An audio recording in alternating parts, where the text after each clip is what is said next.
वो most wanted आतंकवादी जिसकी भारत को तलाश है, वो आतंकवादी जिसके सर पर भारतीय फौज की गोली लगने वाली है, उस आतंकवादी का पता लग चुका है।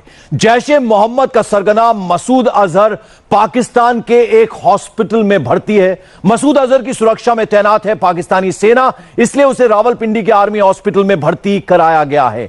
पिछले 4 महीने से वह अस्पताल में भर्ती है। यह सिर्फ इसलिए किया गया है ताकि दुनिया की नजरों से मसूद अजहर को बचाया जा सके। सिर्फ दिखावे के लिए उसे अस्पताल में भर्ती कराया गया है। अस्पताल से ही मसूद अजहर आतंक का शैतानी प्लान तैयार करता है। रावलपिंडी के अस्पताल से ही इस मोस्ट वांटेड ने अपने गुर्गों को पुलवामा अटैक के आदेश दिए। मसूद अजहर की आवाज पाकिस्तानी सेना के अस्पताल में गूंज रही है। इसका एक टेप भी सामने आया है, लेकिन यह टेप हम आपको नहीं सुना सकते। आखिर एक आतंकवादी का टेप यह देश कैसे सुन सकता है? लेकिन हम आपको यहां यह भी बता दें कि इस टेप में उसने भारत के खिलाफ जहर उगला था और फिदायन अटैक की बात कही थी। दरअसल कुछ दिनों पहले भारतीय सेना ने मसूद अजहर के भतीजे उस्मान को मौत के घाट उतारा था। इसी बात का बदला मसूद अजहर लेना चाहता था। उसने अपने 2 भतीजों मोहम्मद उमैर और अब्दुल राशिद गाजी को फिदायन अटैक की जिम्मेदारी सौंपी थी।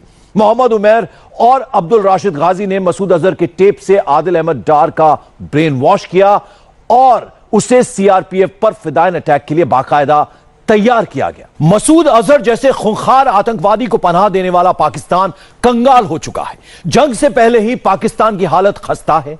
पाकिस्तान की दुनिया के सामने कटोरा लेकर भीख मांगने वाली हालत हो चुकी है। पाकिस्तान पर 33 लाख करोड़ रुपयों का कर्ज है। यह कर्ज इतना है कि पाकिस्तान इसमें पूरी तरह से डूब सकता है। पिछले 6 महीने में ही उस पर 3 लाख करोड़ का कर्ज हो गया। यह कर्ज पाकिस्तान की जीडीपी का 86.4% है। पुलवामा अटैक के बाद भारत ने पाकिस्तान से मोस्ट फेवर्ड नेशन का दर्जा वापस ले लिया है। इस कदम से पाकिस्तान की कंगाली बढ़ने वाली है। पाकिस्तान की कंगाली के बाद उसे दुनिया के दूसरे देशों ने उधार देना भी बंद कर दिया है। इसका नतीजा यह हो रहा है कि पाकिस्तान की फौज की हालत खराब हो रही है। पाकिस्तानी फौज के पास जरूरी गोला बारूद नहीं है। फौज को रसद की भी कमी आ रही है। अब ऐसे हालात में पाकिस्तान भारत से लड़ेगा भी तो कैसे? पाकिस्तान की हालत खस्ता है। साथ ही कश्मीर के उन हुर्रियत नेताओं की हालत भी खस्ता हो गई है जो खाते देश की हैं लेकिन गाते पाकिस्तान की हैं।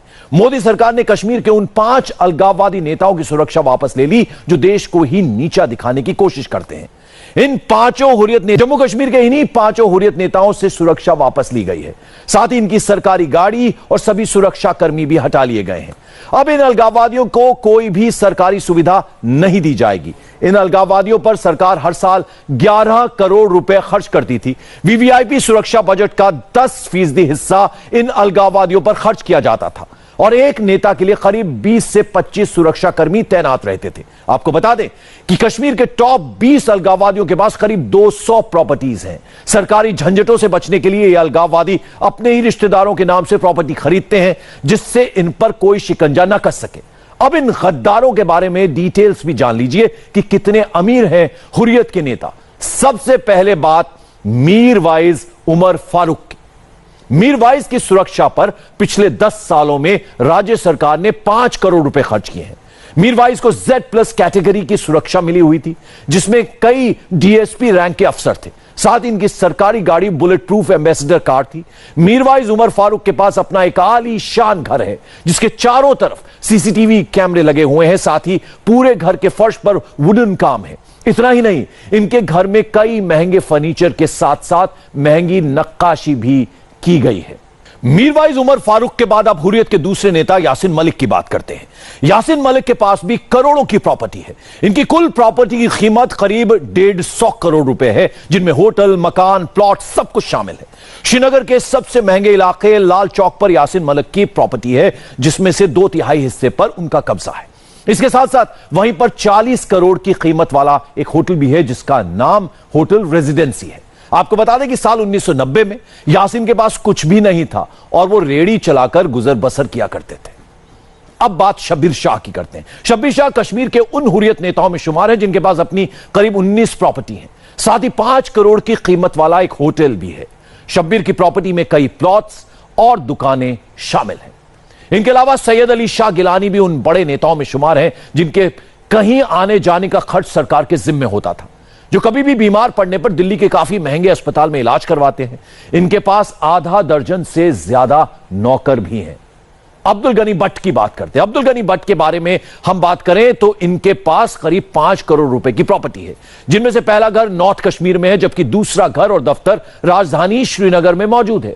राज्य सरकार ने पिछले 10 सालों में इनकी सुरक्षा पर 2.5 करोड़ रुपए खर्च किए हैं। अब बात बिलाल लोन की करते हैं।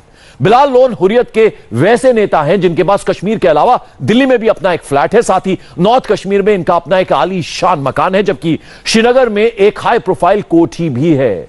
बिलाल के पास कुल 4 महंगी निजी